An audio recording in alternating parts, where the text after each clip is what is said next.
Hoje nós vamos estudar um fundo imobiliário da XP, que é o XPCI11, um fundo de recebíveis imobiliários. Então vamos dar aquela geral de sempre para ver se vale a pena investir nele, beleza? Então vem comigo. Então vamos iniciar XPCI11, um fundo da XP, e qual seria o objetivo dele? O XP Crédito Imobiliário tem como objetivo auferir ganhos pela aplicação de seus recursos em ativos financeiros com lastro imobiliário, tais como CRI, debêntures, LCI, LHs e cotas de outros fundos imobiliários. Ele teve início no dia 12 de nove de 2019, então ele é um fundo imobiliário recente, tem um patrimônio líquido de 622 milhões, quantidade de cotas 6,5 milhões de cotas no mercado. O seu gestor seria a XP, o administrador seria a Vortex e tem uma taxa de administração de 1% ao ano. Hoje a sua cota está sendo negociada a R$ 87,93 e um preço sob valor patrimonial de 0,93. Então ele está sendo negociado abaixo do seu valor patrimonial e isso aqui é muito importante na hora da gente escolher os fundos imobiliários. Liquidez média diária dele de 2,2 milhões, então ele tem uma boa liquidez média diária, com um dividend yield de 12,09%, então ele é um bom pagador de dividendos também.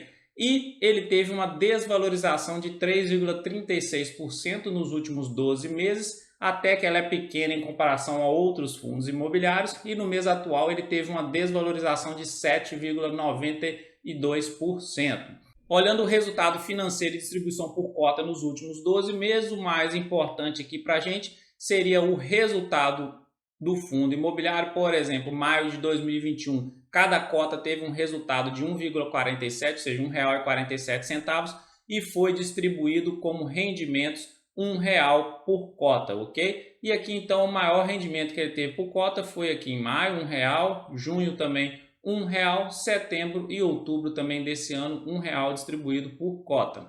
Olhando agora o seu portfólio, a carteira do fundo imobiliário, hoje 80% da carteira está alocada em CRIs, 13% em outros fundos imobiliários e caixa 7%. Aqui do lado a gente vê qual tipo de segmento desses CRIs. Então 39,1% comercial, crédito corporativo 33,7% e residencial 27,2%. E olhando os fundos imobiliários que ele investe, daqueles 13% da sua carteira lá, ele investe em 5 fundos imobiliários. Quais são eles? KNCRI 11, com a participação de 43,46% dos 13% da carteira dele. XPML 11, com 29,65%. RBRR 11, com 11,51%. O BLMC 11, com 9,25%. E o GCRI 11, com 6,12%. E aqui do lado, 70,35% desses fundos imobiliários são de recebíveis e 29,65% são do segmento shoppings. E quais seriam os indexadores desses CRIs? Então, 66,4% hoje estão indexados ao IPCA e 33,6% ao CDI+. Aqui embaixo a gente vê o vencimento e a duration desses CRIs, então a gente percebe que boa parte aqui da duration, 48%, está de 2027 em diante e 80% do vencimento está a partir de 2028 em diante. Então os seus vencimentos e duration estão lá para a maior parte, né, de 2027 em diante. Olhando agora a quantidade de ativos que ele possui em carteira, hoje ele possui 31 CRIs e os 5 fundos imobiliários que a gente acabou de ver, e você tem que ficar de olho nesses 2 CRIs aqui que tem boa participação da sua carteira, um com 11,7% e outro com 10,08%. Então ele tem uma concentração boa ali em 2 CRIs, e isso aqui é bom você detalhar melhor esses 2 ativos aqui, para ver se não tem um grande risco, porque se ocorrer algum problema dentro de um CRI desse aqui, pode afetar de forma significativa a receita do fundo imobiliário. E o restante está bem distribuído aqui. Aqui está assim, para mim, ao meu ver, dentro do limite ali, próximo aos 10%, ideal para mim, tá? Gustavo seria abaixo dos 10%. Então 31 CRIs aqui é uma carteira bem diversificada. Entrando na sua parte gráfica, comparando com o Ibovespa, linha laranja, e o IFIX, linha azul, então ele vence desde 2019, quando ele começou a ser negociado na Bolsa, do Ibovespa e do IFIX, e ele aqui no atual momento está com uma queda bem grande aqui, nós vamos ver no próximo slide.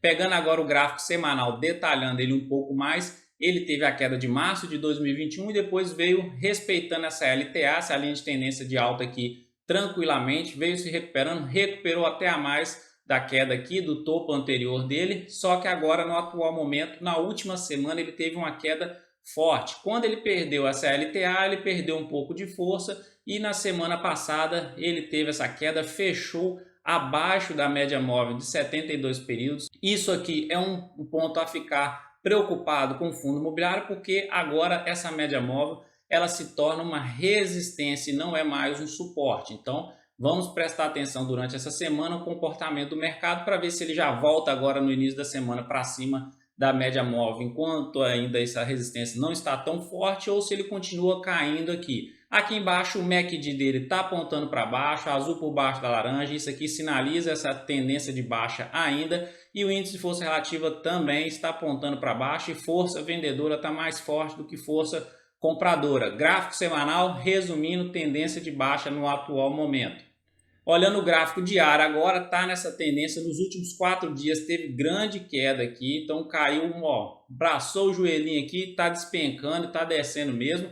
MACD também está apontando para baixo, está sinalizando tendência de baixa e índice de força relativa está bem lá nos seus extremos já. Isso aqui pode ser, esses extremos dos extremos aqui, que ele até perca um pouco dessa força vendedora agora e dê uma respirada ao longo dessa semana, mas os dois gráficos, os dois períodos de tempo, semanal, que é mais de médio prazo, e esse de curto prazo, diário aqui, estão sinalizando a tendência de baixa ainda, e aí eu, Gustavo, prefiro esperar alguns sinais de reversão de tendência. E quais seriam? Cruzamento aqui da azul por cima da laranja, no MACD diário, uma formação de um pivô de alta no gráfico diário também, o índice de força relativa pelo menos começar a apontar para cima e o ideal seria passar dos 50% aqui e ter mais força compradora do que força vendedora. Então, para mim, eu, Gustavo, não entraria nele no atual momento porque ele está sinalizando a tendência de baixa ainda, eu prefiro esperar um pouco. Mas, resumindo a sua parte fundamentalista, preço sobre valor patrimonial dele está atrativo, com 7% de desconto, sendo negociado abaixo do seu valor patrimonial, tem uma boa liquidez média diária, tem um bom patrimônio líquido, tem uma diversificação boa de quantidade de ativos e também diversifica um pouco em outros fundos imobiliários. Para mim, o XPCI11 vale a pena investir, mas depende muito da estratégia de investimento de cada um. É um fundo de recebível imobiliário, tem outros fundos que pagam dividendos melhores do que ele, e aí você tem que comparar os ativos que estão dentro da carteira dele para ver se tem mais risco ou menos risco em comparação a esses outros fundos. Mas para mim, os parâmetros que eu costumo utilizar para filtrar, fazer um filtro ali dos fundos imobiliários, ele passaria tranquilo, beleza?